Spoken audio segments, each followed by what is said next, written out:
کہ لوگ یہ کہتے ہیں کہ پہلے موٹے موٹے کاموں سے فارغ ہو جائیں، یہ بھی، اس کے بعد جب بچا کے بڑھاپے میں بالکل اینڈ میں جا کے اتنے پیسے کسی مدرسے کو دے دیں گے۔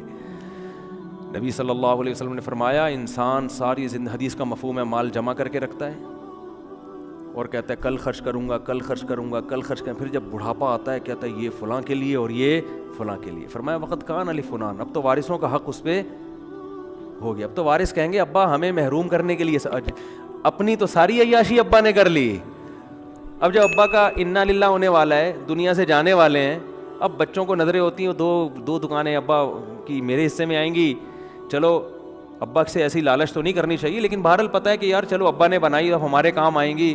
اب ابا کیا کر رہے ہیں، فلاں 2 دکانیں مدرسے کو دے دو، فلاں فیکٹری کو دے دو، یتیم خانے کو دے دو، تو اس میں نقصان کس کا ہو رہا ہے؟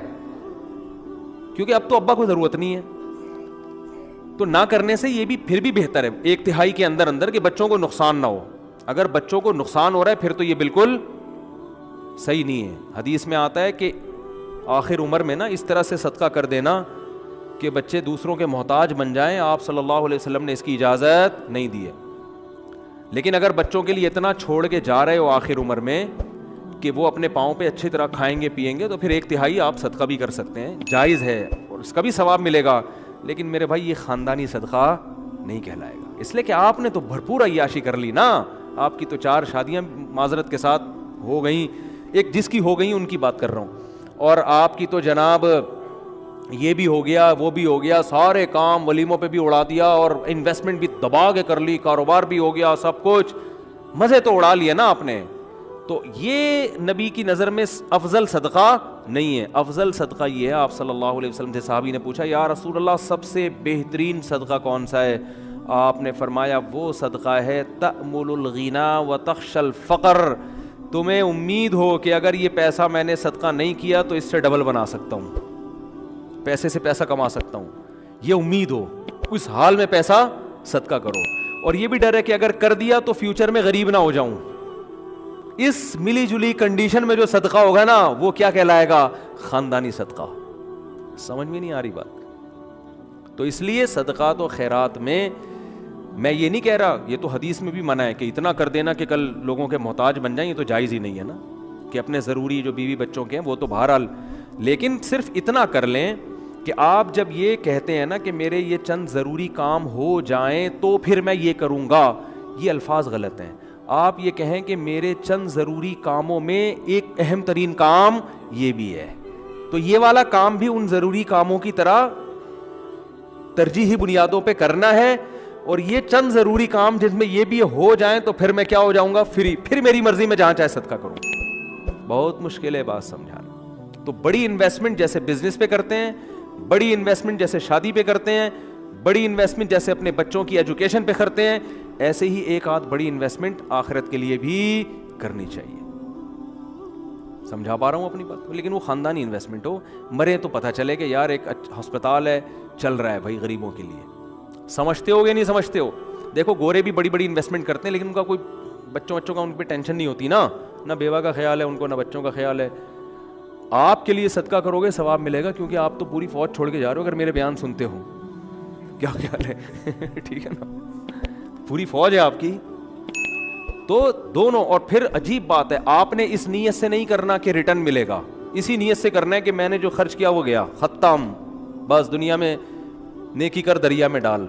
لیکن ویسے میں ایک جنرل نالج کے لیے بتا رہا ہوں کہ اللہ ڈبل کر کے دیتا ہے واپس، بلکہ اور بڑھاتا ہے، پھر دیتے جاؤ گے بڑھاتا جائے گا، دیتے جاؤ گے حدیث میں آتا ہے ما نقصت صدقۃ من مال، صدقے سے مال میں کبھی بھی کمی نہیں ہوتی نہیں ہے۔ لیکن آپ نے یہ نیت نہیں کرنی، آپ نے یہ نیت کرنی ہے کہ میں دے رہا ہوں اور مجھے نقصان نہیں ہوگا اس کا، میرا کاروبار بھی کم ہو جائے گا اور میرے گھر میں بھی تھوڑا خرچہ کیا ہو جائے گا، یعنی میری اپنی بیوی بچوں سے تو خرچہ مت روکو، ان کو نہ بھیٹ چڑھاؤ اپنے توکل کی، ٹھیک ہے نا، اپنا، میری گاڑی تھوڑی سی سستی ہو جائے گی، یہ ہو جائے گا وہ ہو جائے گا، اپنے اوپر تو رکھ کے سب کچھ کرو، یہ نیت یہی کرو کہ یار کم ہی ہو جائے گا۔ لیکن ویسے میں جنرل نالج کے لیے بتا رہا ہوں کم ہوتا نہیں، کیونکہ اگر آپ نے نیت یہ کر لی نا کہ بڑھ جائے گا، پھر نہیں بڑھے گا، پھر نہیں بڑھے گا۔ اور اس میں بات چاہ کے کمپلیٹ ہو جائے، لیکن اس میں آپ نے یہ دیکھنا ہے آپ میں توکل کتنا ہے، صحیح ہے نا. کل آزمائش آئی تو ایسا نا یار مجھ سے آپ کا بیان ہی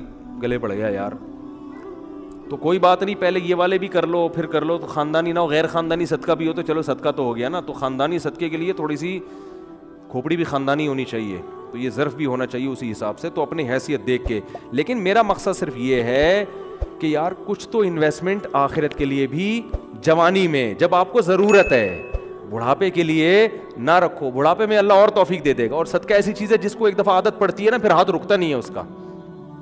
آدمی بعض دفعہ ایک بڑا اماؤنٹ خرچ کرتا ہے کہ یار یہ میں بڑا اماؤنٹ خرچ کر رہا ہوں بس تاکہ ایک دفعہ ہو جائے, کل مروں کوئی بھروسہ نہیں, کل مر جاؤں تو صدقہ جاریہ ہوگا. تو ایک دفعہ کرو گے نا عادت ایسی پڑتی ہے اس کی, پھر کل دوبارہ یہی سوچ کے دوبارہ کرو گے. یہ اللہ کی طرف سے ایک نعمت ہے کہ جو کرتا ہے پھر اللہ اس کو صدقے کرنے کی توفیق دیتا رہتا. تو یہ سب سوچ سمجھ کے. تو ہاں اچھا, اس میں پھر دو کام کرنے ہیں. کچھ صدقے تو پبلک کو دکھا کے کرنے ہیں, اپنے بچوں کو بھی بتاؤ, بیوی کو بھی بچاؤ, بھائی کو بھی بتاؤ, رشتہ داروں کو بھی بتاؤ, کیونکہ قرآن میں جگہ جگہ آتا ہے کہ نیک لوگ چھپا کے بھی صدقہ کرتے ہیں اور علانیت. دکھانے کا فائدہ یہ ہوگا پبلک کو ترغیب ہوگی کہ یار اس نے جب یہ ہسپتال بنا سکتا ہے, مدرسہ بنا سکتا ہے, یتیموں کی مدد کر سکتا ہے اور نہیں مرا ماشاءاللہ کھا رہا ہے, کچھ ہمیں بھی عبرت حاصل ہوگی کہ نہیں ہوگی. بچوں کو جب بتاؤ گے تو بچے کہیں گے یار میرے باپ نے اتنا کچھ کیا, جب وہ باپ بنیں گے تو ان کا بھی دل چاہے گا. تبھی میں لوگوں سے کہتا ہوں اپنی بہنوں پہ خرچ کیا کرو لفافے میں, اور بچے کو بتاؤ دیکھو میں نے پھپھو کو تمہاری اتنے پیسے دیے, شو مارنے کے لیے نہیں, تاکہ وہ بھی آپ کی بہنوں آپ کی بیٹیوں پہ, جب آپ اپنی بہنوں پہ اپنی اولاد کے سامنے خرچ کرو گے تو آپ کا بیٹے کو خیال ہوگا کہ یار مجھے بھی جب میری ارننگ آئے گی تو مجھے بھی اپنی بہنوں کا خیال کرنا ہے. ہماری یہ پرمپرا ہے, ہمارے خاندان میں مرد عورتوں کا خیال کرتے ہیں. آپ کیا کرتے ہو, کبھی ایک دھیلا بچے نے نہیں دیکھا کہ آپ کی جیب سے اس کی پھپھو کے لیے نکل رہا ہو. ٹھیک ہے نا, نصیحتیں آپ کی صبح شام ماشاءاللہ ہول سیل کے حساب سے چلتی رہتی.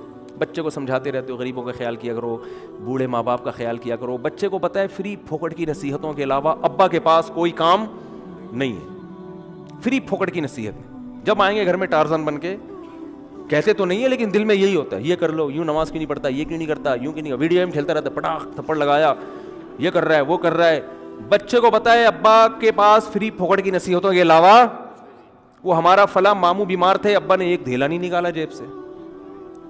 امی کی طبیعت خراب ہوتی ہے تو ابا کے پاس ہسپتال لے جانے کا ٹائم نہیں ہے. نصیحتیں جتنی مرضی کروا لو, نصیحتیں بھی کریں لیکن نصیحت سے زیادہ عمل. بات آ رہی ہے سمجھ میں. ایک صاحب تھے وہ نا بہت زیادہ صدقہ کرتے تھے, امریکہ میں ہیں وہ. میں نے ان سے پوچھا, میں نے کہا یار آپ ہر مہینے کچھ نہ کچھ کرتے رہتے ہو اتنی, اور وہ ایسی قوم سے تھے جو کنجوسی میں مشہور ہے. میں نے ان سے پوچھا آپ کی قوم کیا ہے, میرا خیال تھا کوئی سید ہاشمی قریشی ہوں گے, کوئی وہاں کے مکہ مدینہ کے اتنے سخی. تو انہوں نے کہا یار ہم وہ قوم کا نام لیا جو کنجوسی میں جس پہ لطیفے بنے ہوئے ہیں. میں نے کہا اس قوم کے ہو کے آپ اتنے ماشاءاللہ. تو انہوں نے کہا یار میرے باپ کو ہم نے بہت صدقہ کرتے ہوئے دیکھا ہے, تو بس ہم نے ابا سے سیکھی, ہماری یہ بلڈ میں یہ چیز شامل ہو گئی ہے, نہیں کرے تو ہمیں سکون نہیں ملتا. میں نے کہا یار بڑے خاندانی ہو. میں نے کہا یار کبھی آپ کو دکھاؤں گا بھائی اس قوم پہ لطیفے بنانا چھوڑ دو. قوموں پہ لطیفے ہیں نا, ایک قوم بڑی کنجوس مشہور ہے, ان کے یہاں جب بچہ پیدا ہوا نا تو سب آئے مبارکبادی کے لیے, سارے جمع ہو گئے. تو بچہ کہتا ہے ابھی سارے یہاں جمع ہو گئے, دکان پہ کون بیٹھا ہوا ہے, تم سب یہاں آ گئے مبارکباد دینے, کمبختوں. یعنی اتنی اللہ نے اس بچے کو قوت گویائی عطا فرمائی. یہ بلڈ میں آ جاتی ہے نا چیز, تو بچے کو عقل نہیں ہے, شعور نہیں ہے, لیکن اس کے جینز میں یہ چیز آ گئی ہے کہ بھائی دکان کا بھائی آدھے ابھی آ جاتے ہیں, آدھے کسٹمر کو سنبھالتے. یہ لطیفہ ہے, کوئی سچا واقعہ نہیں ہے یہ, ٹھیک ہے نا, ایسی فرضی لطیفہ ہے سمجھانے کے لیے کہ کچھ اتنا کر کے جاؤ کہ بچے پیدا ہو کے جو ہے نا یہ بول رہے ہوں کہ ہم مبارکبادی میں 5 روپے تمہاری جیب سے نہیں نکلے. سخاوت کی ترغیب دیں وہ. تو خیر کچھ چھپا کے کچھ دکھاؤ, اور کچھ کیا کرو ایسا چھپاؤ کہ وہ حدیث میں آتا ہے دائیں سے دو بائیں کو پتہ نہیں, بھول جاؤ. نیکی کر کے دریا میں ڈالنا جسے کہتے ہیں, خود بھی بھول جاؤ کہ میں نے کوئی نیک کام کوئی صدقہ کیا, کسی غریب کو کھلایا بھی ہے کہ نہیں کھلایا. جیسے عرب لوگ کرتے ہیں نا, آتے ہیں بیٹھ جائیں بھائی,